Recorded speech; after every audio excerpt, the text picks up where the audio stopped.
Welcome to this week's episode of Between the Vines. I'm Kevin Martin. I'm here with my teammate Jennifer Phillips Russo. We got a special guest, Dr. Terry Bates.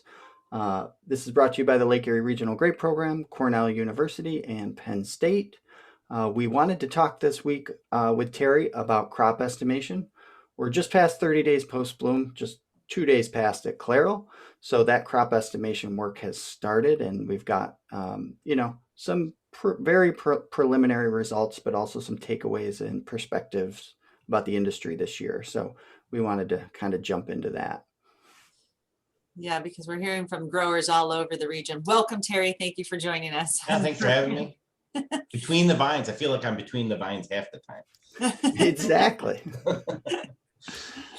So we've been hearing a lot from around the region and the belt that there's a lot of fruit hanging out there this year. Yeah. So, I listened to your podcast the other day, and there was questions coming up about crop size, should we thin, what's the year look like? So we started doing some crop estimation at the lab, 30 days after bloom, again, 50% of final berry weight.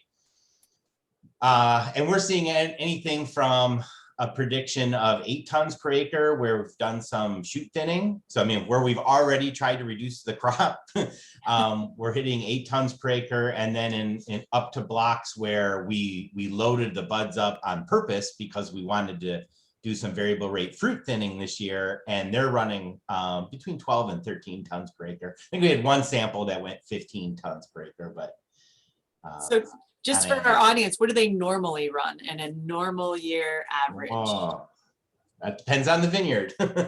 Every vineyard's different. Okay, we're going to answer that question. Yeah. About, every vineyard's different, and a lot of it has to do with what is the growth potential or capacity or vine size, and how do you measure that, and then where should the vines be, and then where should the crop be on those different size vines to maintain balance, which kind of just rolls into the should I thin or shouldn't I thin? Right. So there's kind of the vine biology part of it, there's the weather part of it, and I think so I think we have some good information that will help you make a decision. Let me share my screen.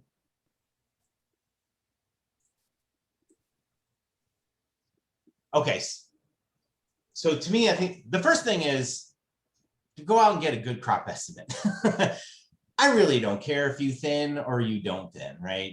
Maybe you can think of me as, Dr. Spock from Star Trek, and I just give you the logical data and you do whatever you want with it. But the whole thing starts with getting a good crop estimate.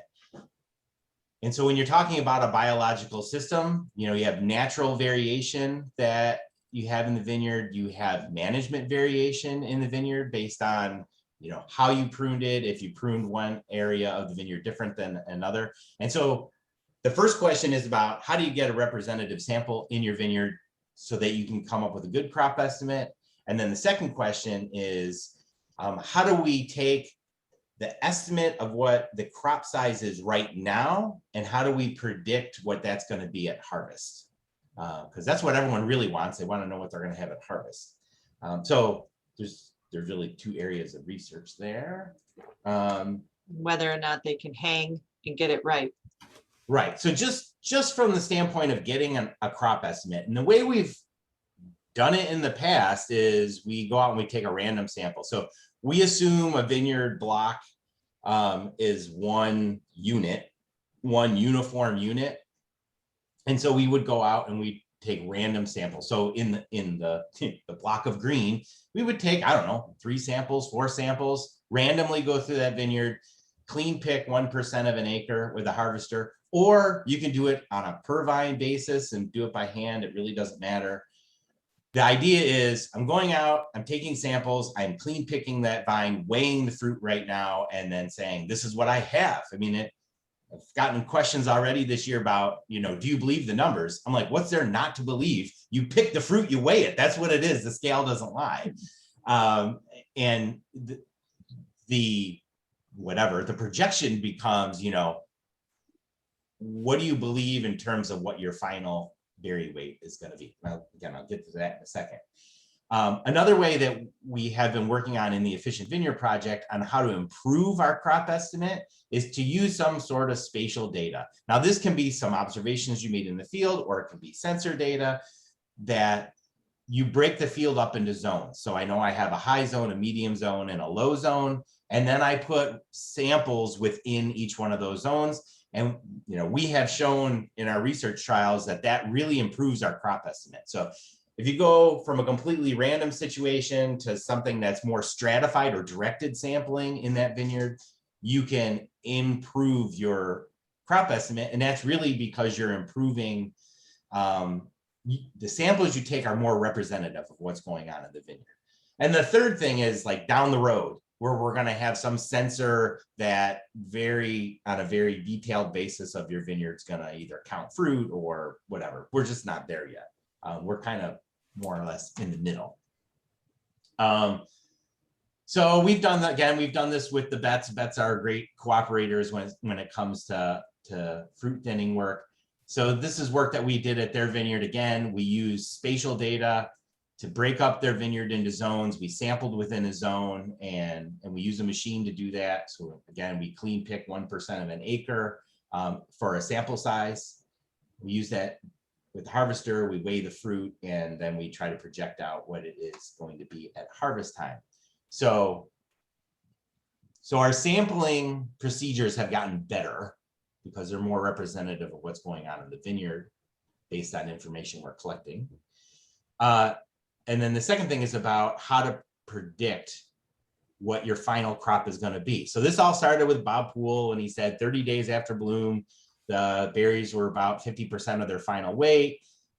He used 1,200 growing degree days to say it's 50%. So that would change, that's getting very specific. The practical issue is people don't necessarily know exactly when bloom was in their vineyard or when bloom happened at one end of the vineyard to the other end of the vineyard. Right. So from a practical standpoint, the 30 days after bloom is equal to 50% of its final weight is good enough for government work, right? But you don't have to do it exactly at 30 days after bloom. We know by our average berry curve that in Concord that say at 60 days after bloom, we're about 75% of the final berry weight. So you can use that standard berry curve to do your crop estimation anytime. We just do it at 30 days after bloom because if we want to do any thinning, it's beneficial to the vines to get that extra crop load off of the vines as early as possible. The berry curve that we use is specific for Concord and it's specific for the lab. So the berry curve is going to be different in your own farm, and it's going to be different for varieties. So the chart on the right just shows Concord versus, two hybrid varieties, Noire and Traminette, and then Cabernet and Riesling. So again, those double sigmoid berry curve growth curves are the same, but they're a different size depending on variety. So the same thing goes with location. Anyways, that Concord berry curve is what went into building this table that people like to use. I mean, we did this back in 2003. It was basically using that standard berry curve, made that little table to say, if you go clean pick 1% of your acre and you get a weight, and at whatever days it is after bloom, it'll tell you what your final crop. And just for those listening, you can find this table on the LERGP website under crop estimation tab. Another way to do it is if you know a particular vineyard averages 2.5 gram berries at harvest, use that number. And then, when you go out any time of the year that you crop estimate, you say, oh, I have 1 gram berries now. I think that this vineyard is going to have 2.5 gram berries at harvest. You don't need to use this table, just do a little math and you can figure out what that is.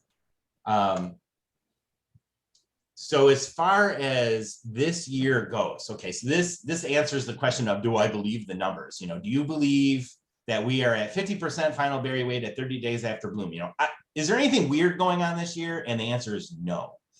So this is the berry curve on the left. This is the berry curve taken in the phenology block at Clairol. The The green line is like the year that we had the lowest berry weight, 2016, and the blue line is 2017, where we had high berry weight.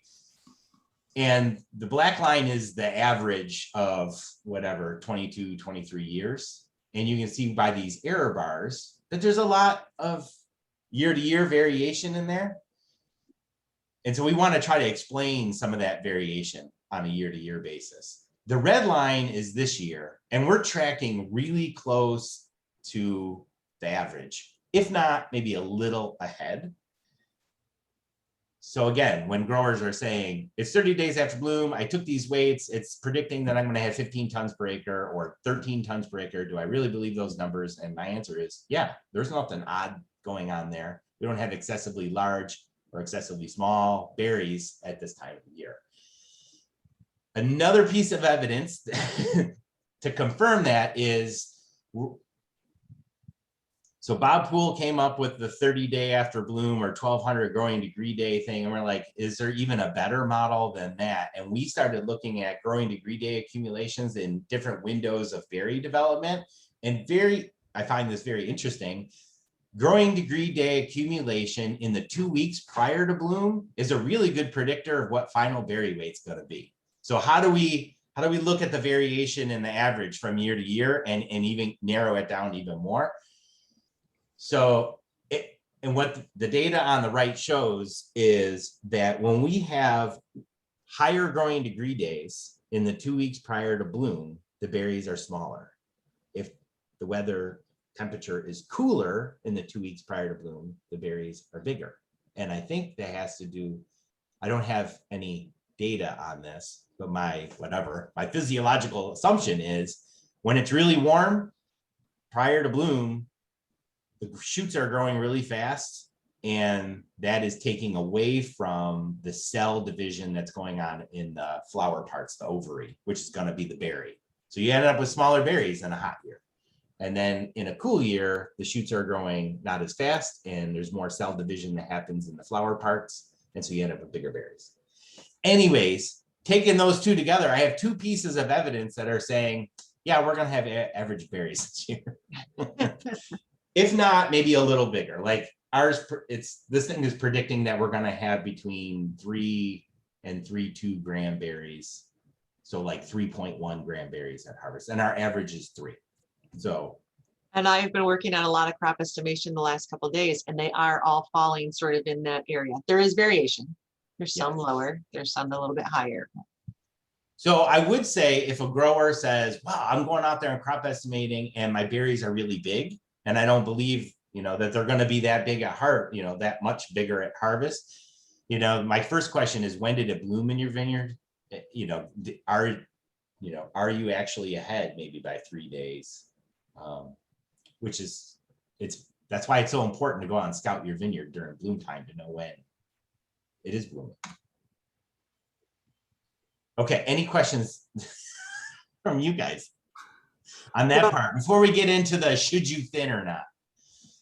Yeah, no, I mean, I think one of the things I keep hearing, and maybe this is more of a should you thin discussion, is, part of the reason people say are weird things going on is it's not necessarily the measurement of berry weight, it's the measurement of crop size. So they see a number like 17 tons to the acre in their crop estimation. Yeah. And then they're wondering, is it actually going to be 17 tons to the acre? Right. Okay. So this is very reflective of like 1999. We did a lot of work with the Betzes and Dave Verkant and John Bovee, where they had, we had very similar year, 1999. It was a warm year, big crop.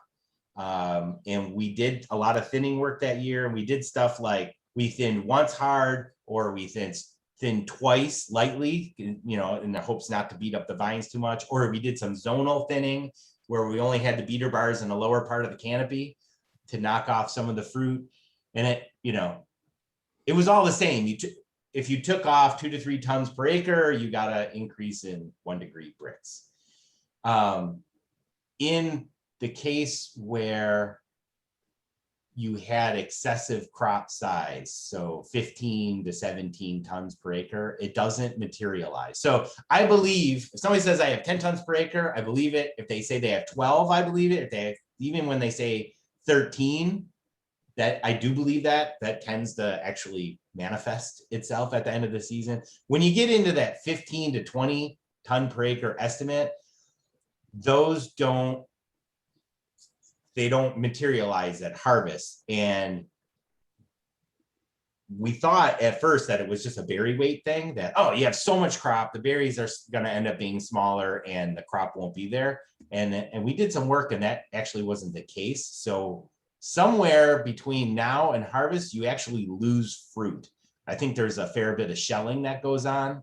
I mean, if you're hanging 17 tons per acre and a breeze comes by, it knocks off some fruit.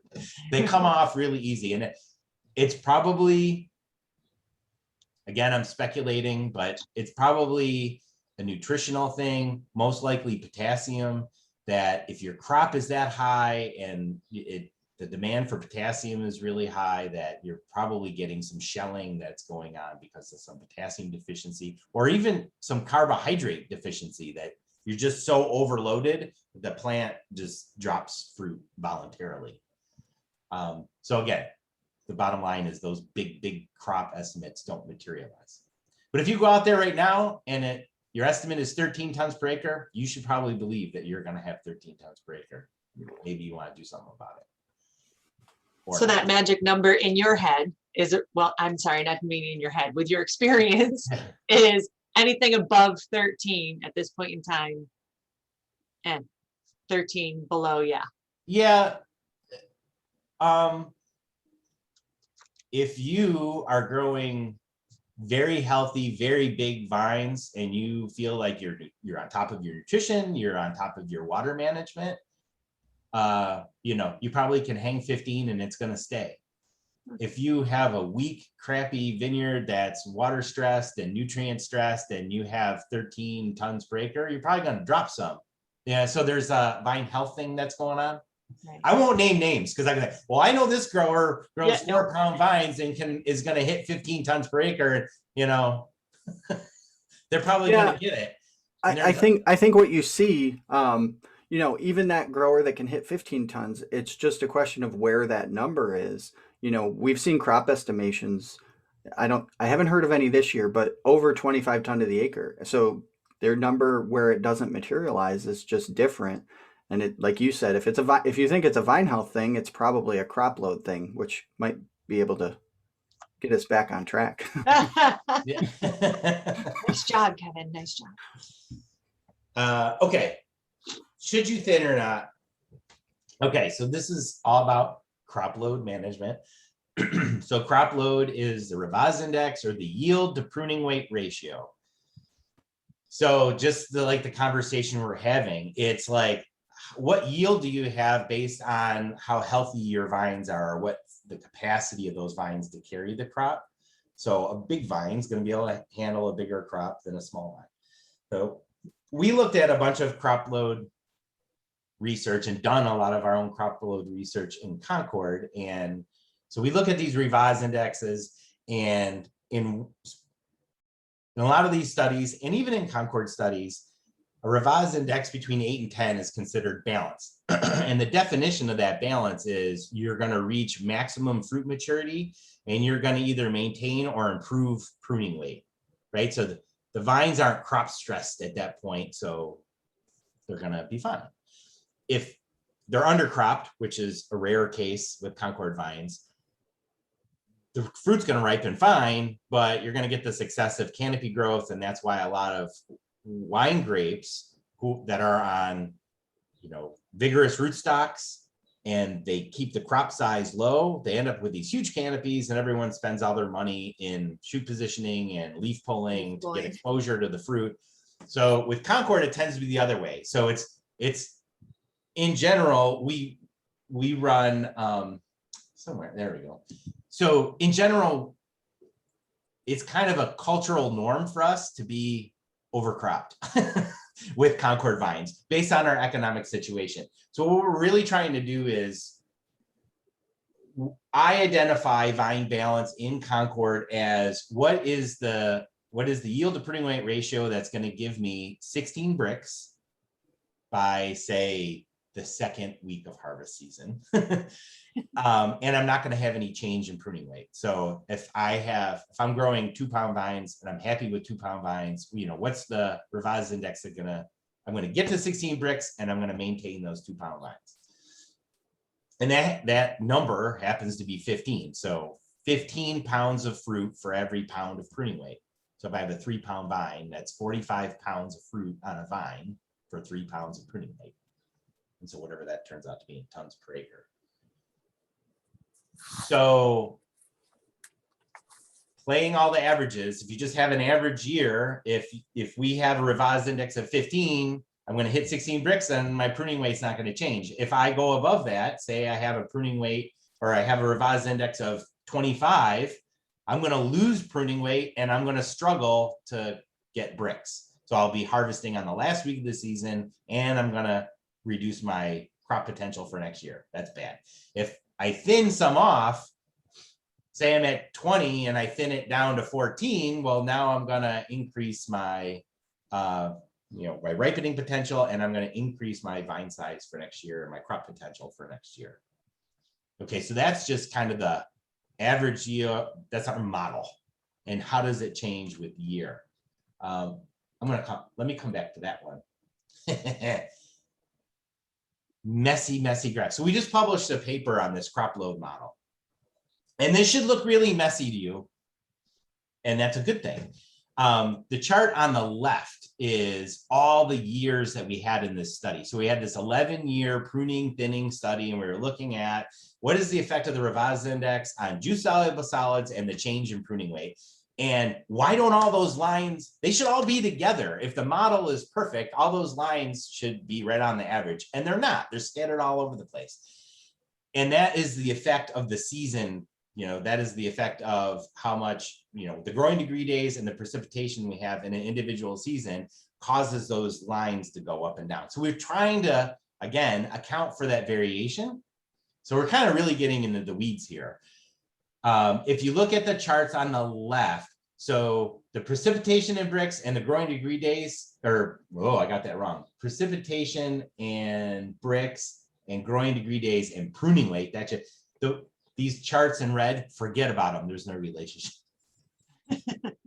The ones we need to focus on are where we do see a good relationship. And that is the effect of growing degree days on bricks accumulation and the effect of precipitation on pruning weight. And so what these are telling us is that in a warmer growing season, you can hang a higher revised index. You can have a higher crop load and still get to 16 bricks. In a cooler year, you have to have a lower. So instead of 15, revised index of 15, you want a revised index of like 12, which would require you to do more fruit thinning to maintain 16 bricks. May I ask a question? Yes. What constitutes the year? Like, how are you going to be able to know that it's going to continue to be a warm year? Do you know what I mean? Do you do this by 30 days post bloom? Yeah, usually if it's warm at 30 days after bloom, it's, by the end of the season, you're having a warm season or a wet season. I actually have a chart to show that. So what does this tell us? This tells us that typically we have warm, dry seasons or cool, wet seasons, right? So in a warm, dry season, if you hang a bigger crop, the crop gets ripe because the warm temperatures are helping you gain bricks. Early bloom, early veraison, you're going to have better ripening. You're going to hang a bigger crop and the bricks are going to get there. You're going to harvest it.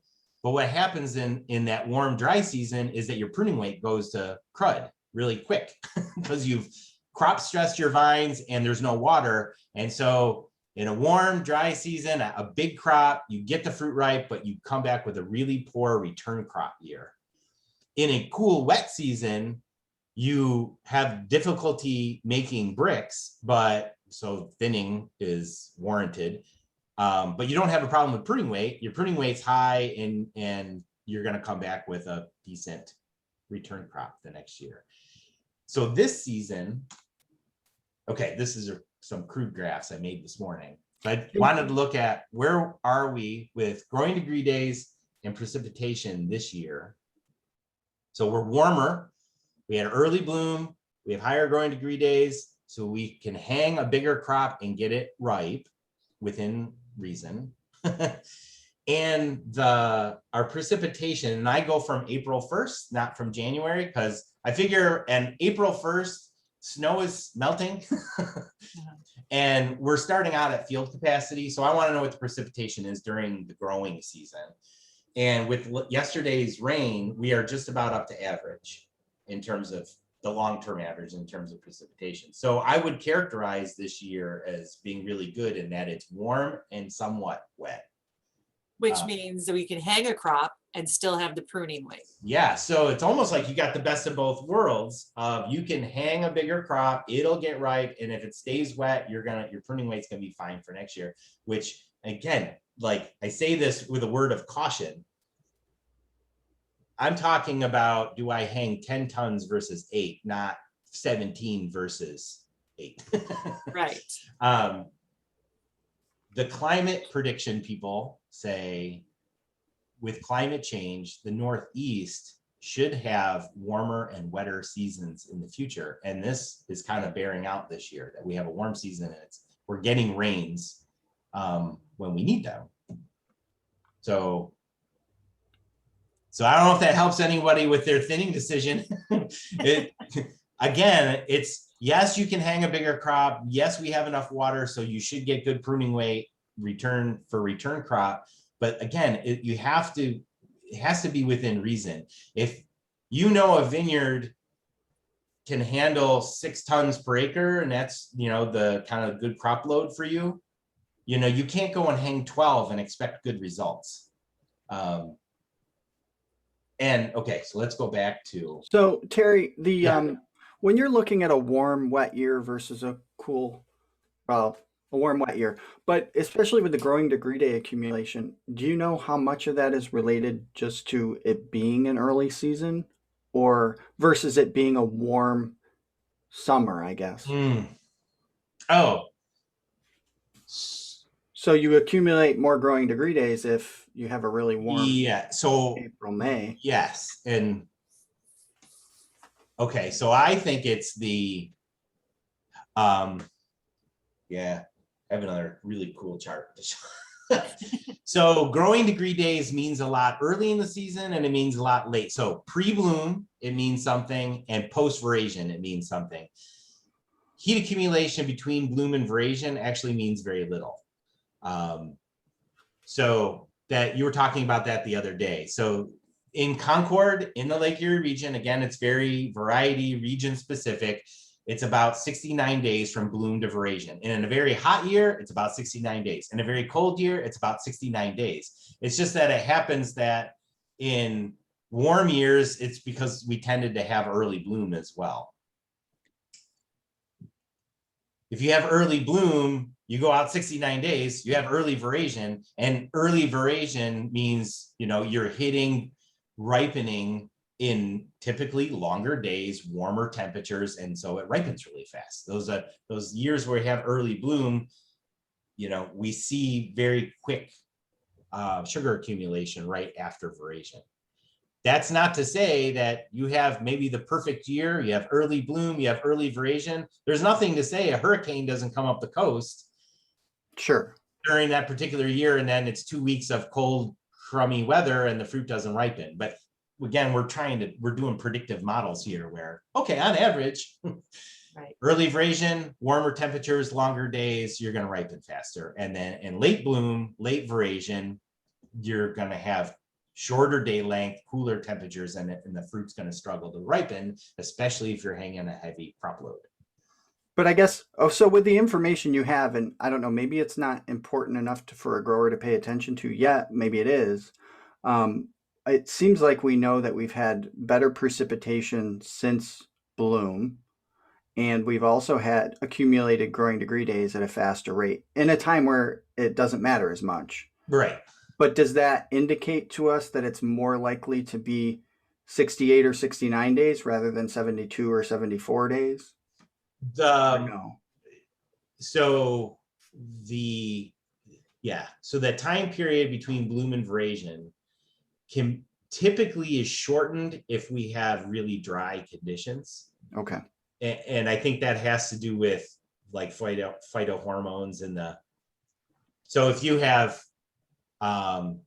really dry conditions, dry soil, so you get abscisic acid in the roots that goes up to the shoot, and it's basically saying you're under some water stress, just start ripening now. And so that distance between bloom and veraison can be shortened. And then if you have like very wet conditions, it can be lengthened. So usually if it's more than 70 days, it's usually because we have a wet season. So yeah, I mean, if it's, I mean, a lot of the precipitation you said were average has been sort of a catch up after bloom. So probably that would indicate that it's not going to be shorter than normal. yeah, it should be the 69 days, if not a little more. And some of that could be a little bit of the influence on berry weight too, although it's not going to be huge.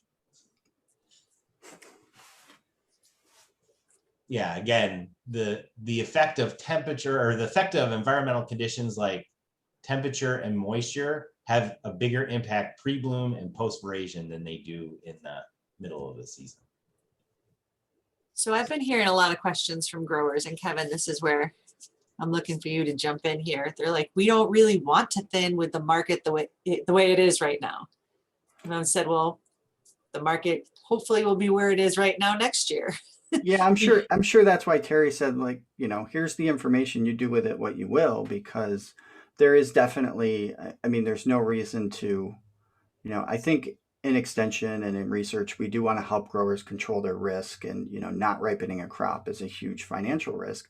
But there, we have to acknowledge that there is pressure to ripen a larger crop this year. The value of a return crop is less than it normally would be because prices right now are so high. Everything indicates prices will be high again next year, but we obviously don't know that for sure.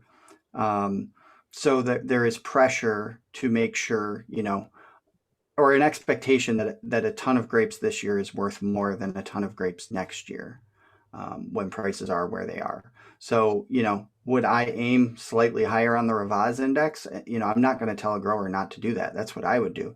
But, kind of like what Terry said, if I've never ripened a 15-ton crop, I certainly wouldn't try to ripen a 20-ton crop. Right. So I think, like he said, get a good crop estimate and then use that to inform your decision. And if the market, urges you to take a little more risk, I don't think I have a problem with you taking a little more risk, but, make sure that it's what it is, so if it's a realistic risk or it's something crazy. So I'm also making the decision. We're going to do some thinning experiments next week anyways, but there are other blocks at the lab where I'm looking at this chart and I'm trying to, in my head, say, should I thin this or should I not thin it? Okay. So for example, if you have to be honest with yourself on what you think your vine size is. Our vine size is up a little bit because the crop was low last year. So the crop load was low, and that helped increase pruning weight, and that helped increase our crop potential for this year. So now we're going out into the field. And for example, if I'm in a block, let's say a little bit drier block, and my pruning weight is around 1.5 pound vines on average. And yeah, so I think about our shoot thinning study. We go out to a block, it averages about 1.5 pounds of pruning weight. We've been trying to improve the pruning weight over the last couple of years. Now it's running about a 10-ton per acre crop. Where we shoot thinned it earlier, it's down to around 8. So like, I feel like by shoot thinning already, I've balanced that vineyard, at least within the Big C. And now I'm trying to make the same kind of decisions with fruit thinning.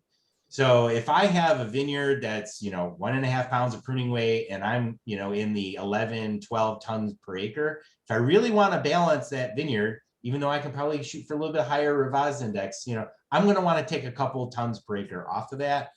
That's going to maintain my pruning weight, and that's going to help me with my return crop potential. If I'm running 2.5 pound vines, like I have, and again, be honest with yourself. I don't know if people really know what a 2.5 pound pruning weight vineyard looks like. I mean, at this time of year, the shoots should be dragging on the ground, and like you shouldn't be able to see a person standing on the other side of the canopy if it's a 2.5 to 3 pound vineyard. Like if someone's standing on the other side of the canopy and you can kind of see them and see their feet, it's not a 3 pound vine. It's more like a 1.5 to 2 pound vine. Best thing is to go out, take some pruning weights and get a real estimate of that. But having said that, if I'm running a really healthy, full canopy, it's got plenty of water, it's a 2.5 to 3 pound vine, and I have 12 tons per acre, according to this, it's already balanced. That means you should be able to ripen that crop and you should be able to maintain that 2.5 pound vine for next year. So I wouldn't thin it. So be honest and know what you have. Yeah, be honest. There's a lot of people out there that have 1 pound vines. And if they have a 10 ton per acre crop, viticulturally, they should thin it to 4. No one's going to do that. But, if you want to really maintain balance in that vineyard, you need to take a lot of crop off those small, very stressed vines. You should be taking that fruit off to balance it. Yeah, and I think just as a reminder, when you say from a viticultural perspective, you should go down to 4, that pretty much means you're probably trying to hit 17, 18 bricks the second week of harvest? Yes, well, 16 bricks the second week of harvest is what's in the model. To get to 4, so you'd have to be at 4 tons to do that? Yep. Okay. So if you're okay with 15 bricks, you're at 7 tons, which is probably more like what the industry does. Right. Is that right? Yeah. Right. And so one of the questions I've heard, and I think I know the answer, but I keep hearing it from growers is, I don't know that they know their pruning weight, but these vines that were 1.5 pound vines last year, if I had measured them in the winter, look like 3 pound vines now because the growing season has been so excellent. So should they be, if they didn't take any pruning weights and they never take pruning weights, yeah, should they be thinking about pruning weight last year or what the leaf area looks like right now? They should be worried about what the pruning weight was last year. So if a vineyard typically has, say, 1 to 1.5 pound vines, because the crop was low last year, we had a good growing season, that you probably did push up the pruning weights, maybe to 2. Looking at the canopy this year is a false sense of security. Because pruning weight is reflective of the vegetative. So we use it as a measurement to say, what is the vegetative growth like on this, which is really a lot to do with how big of a root mass do you have? And we've dug vines out of the ground and we've measured this. What is the relationship between pruning weight and total root biomass? And there's a nice straight relationship. So just because the canopy looks good doesn't mean you have the root system to support it, is what I'm saying. So that's where the stress comes in, that you get a year like this, you have the canopy looks good, the roots need to supply water to that canopy, the roots need to supply water and nutrients to the crop that's developing. And if the crop is too heavy, you drive the pruning weight down and your yield potential for next year because you're driving your root mass down. So yeah, people say it looks great. There's an old saying that you get early but incomplete periderm formation when the vines are stressed. So canopies look great. And I already start to see some wood ripening. I'm like, yeah, but if they're really stressed, that wood's really not going to ripen. The cluster development's really not going to happen. And we just see this over and over and over. It's like, yep, you overcropped your vines, you drove your pruning weight down, and then next year's crop potential goes in the crapper. But I agree with you because I'm trying to make the same decisions right now. Where does the economic situation and the viticulture situation mesh? And I know, given the year that we have, given the economic situation that we're under, I know I can push my crop load up a little bit. So what I can hang is a little bit more than what I'm probably comfortable with, but I'll do it. And so, but again, it just all has to be within reason. If you have a 15 to 17 ton per acre crop out there, don't think anything good's going to happen if you let that hang. It's not. You have to do something. You're gonna, yeah, if you let this, let's talk it out. What happens if you hang a 17 ton per acre crop?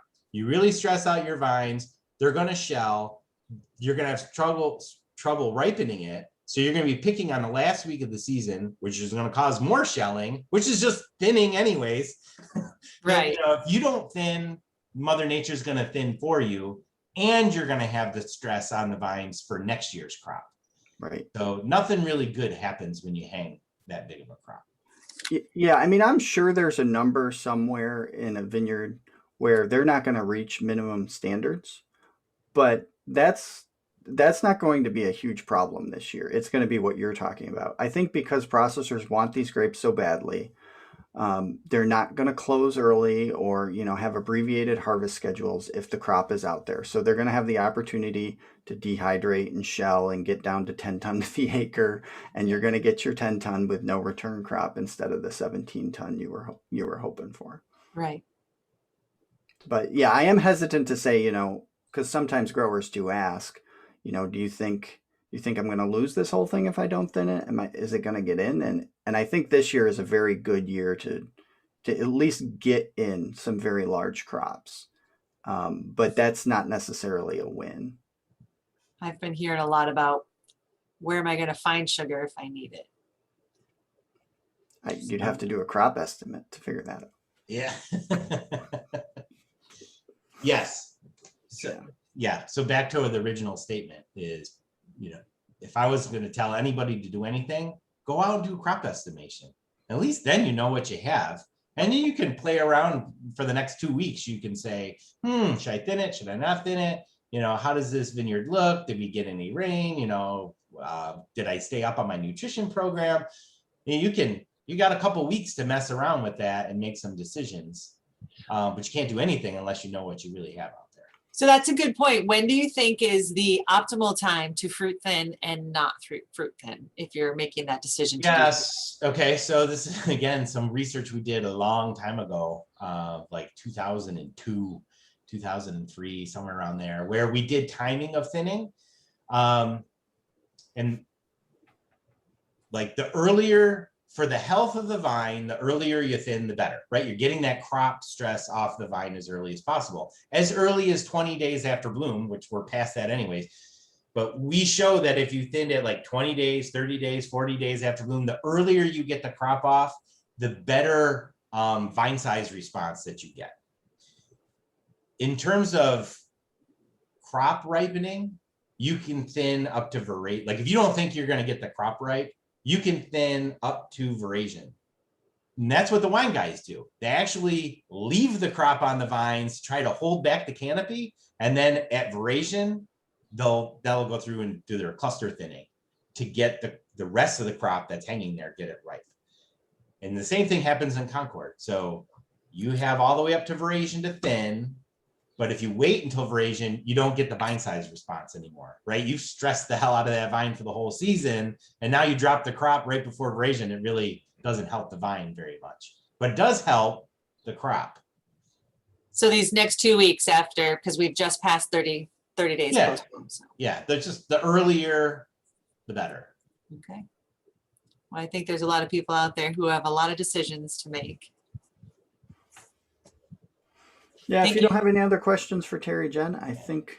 Yeah, no, I was going to say thank you for all this information. I think it's going to be really helpful to the growers out there. So Yeah, I think it adds some perspective to this year, which is a little unique. I mean, if you add up enough years, I think we probably had a year a lot like this, but you might have to go back a ways. So. Yeah, I think a lot of people are in the same boat. I have a block. again, we blocked off the low, medium, and high, and the medium and high zones are running 12 tons per acre. I know that vineyard, if I run it at 12 tons per acre, I'm going to take a hit next year. I already know it because we've run research trials in there already. But I'm still struggling with, well, do I really want to thin it? Yeah, and the only other thing I'd add before we go is, I didn't want to leave out some of our growers. We've got some frost damage and hail damage, and it's still a really good reason to do a crop estimation. We don't have to get into it too much, but take a look at the crop update from last week, because that's sort of what I touched on, just in terms of informing other decisions and saving money as you manage this crop going forward. If it is smaller, do a crop estimation and make sure that it is small before you start making those Right. decisions. So it's just one of those things that everybody's got to do this year. I have growers coming to me that had 50% crop damage, and they're still crop estimating at over 6 tons an acre in there. So. Right. Yeah. And I've had a grower I was talking to that, had 50% hail damage on, it looked devastating. It was right next to the house, and it was on, 5 acres out of 75 acres. So it really wasn't, Right. For that 5 acres, it's bad news, but for the farm overall and what it's going to do to production and yield is not meaningful. So it really depends on where you got hit and what you got hit with. But again, thanks for joining us, Terry. This was this week's episode of Between the Vines. If you do have questions, you should know how to contact us by now. And we also have the YouTube channel. You can post comments on there. Please feel free to keep joining us and ask those questions, and that will, inform future podcasts and what these topics are. So thanks again, and we will see you next week. Have a great week.